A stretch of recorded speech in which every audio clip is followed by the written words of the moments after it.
Hello, my name is Shayna, and this is the cardiac exam for health assessment at Claflin University F&P program.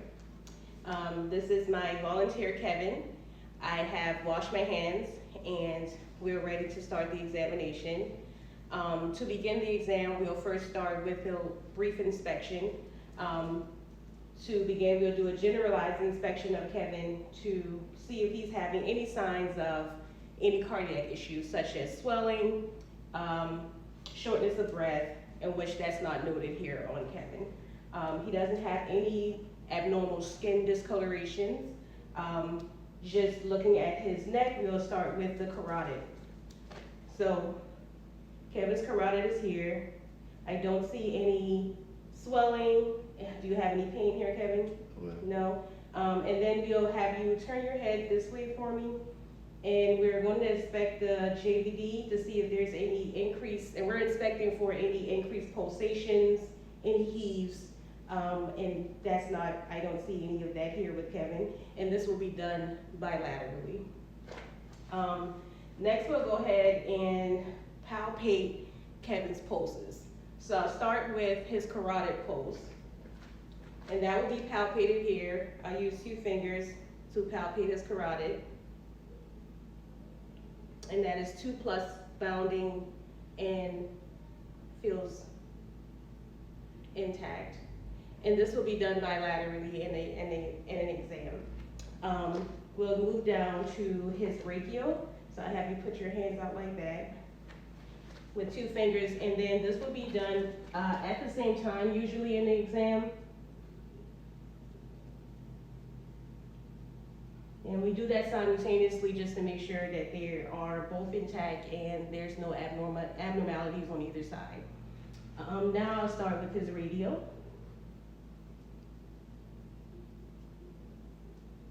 Okay, and that is 2+ in bounding. Kevin's femoral would be to the left of his groin or to the right of his groin area, but this usually is heard with the Doppler. But if Kevin was on an exam table, I would have him lie down where I would be to effectively assess his femoral artery. Next would be his popliteal, and that is behind the knee here. Kevin, can I have you stretch your legs out for me? Just like that, there you go. And then kind of like just bend them a little bit. Okay. All right. And then next would be his posterior tibial pulse, which would be to the posterior side of his ankle here.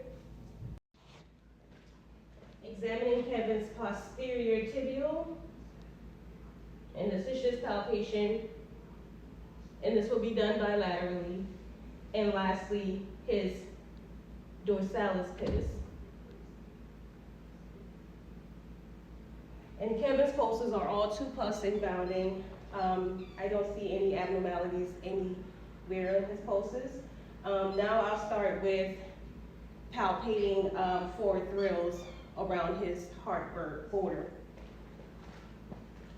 So I'll start with the aortic, which is to the right of the sternal border, 2nd intercostal space.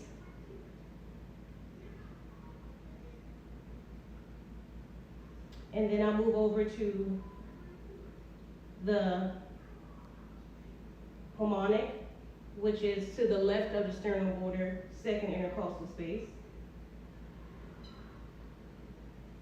And then down beneath, lower of the sternal border is the tricuspid.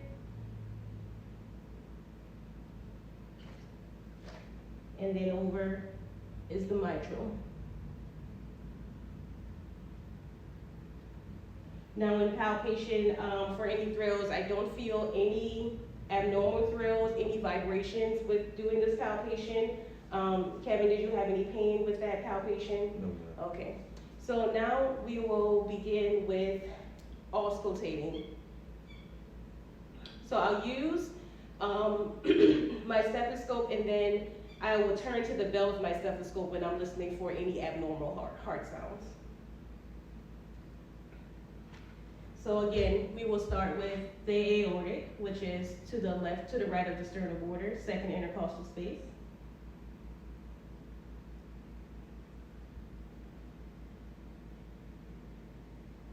And then we'll go over to the pulmonic.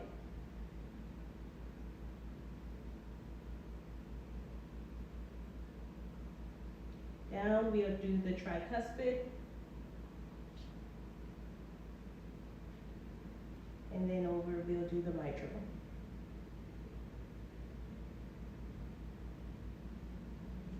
Now, for the mitral, I would use the bell of my stethoscope and have Kevin lie down on an exam table slightly to his left to auscultate for any abnormal heart sounds such as S3 and S4. Gently using the bell of my stethoscope, I would have Kevin turn slightly to the right, but again, this would be heard best while he's lying supine.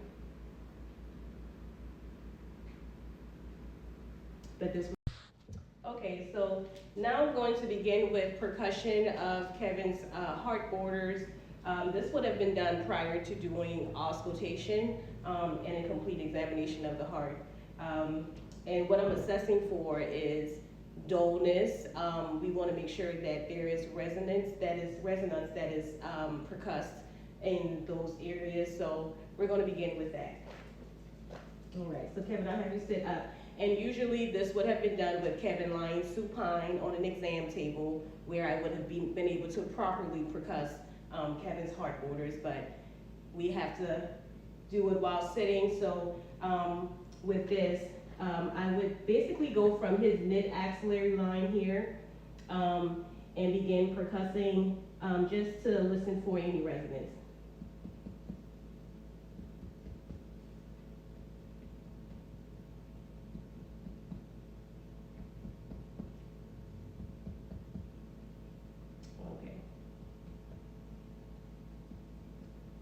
Now below the diaphragm here, it's normal for you to hear some dullness there, but along Kevin's heart border here, there's resonance in which that's normal to hear resonance. Lastly, with the bell of my stethoscope, S3 and S4, upon auscultating Kevin's heart sounds, S1 and S2 is what I heard throughout. And I didn't hear any S3 or S4 sounds.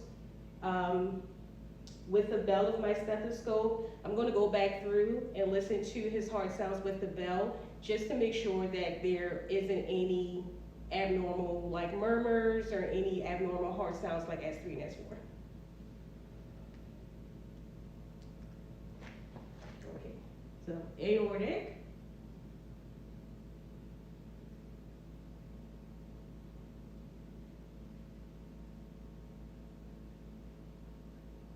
Pulmonic,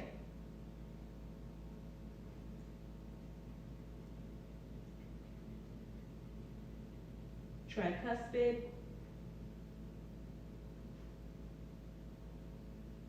and mitral. I didn't hear any abnormal heart sounds on Kevin. Kevin seems to have great pulses, no issues with any swelling. Kevin, do you have any shortness of breath ever? No, ma'am. Any shortness of breath when going upstairs? No, ma'am. Anything like that? No. He doesn't show any signs of any cardiac issues, and he looks generally, and this is the conclusion of my cardiac exam with Kevin. Kevin, thank you for being my volunteer. Thank you, Clapton.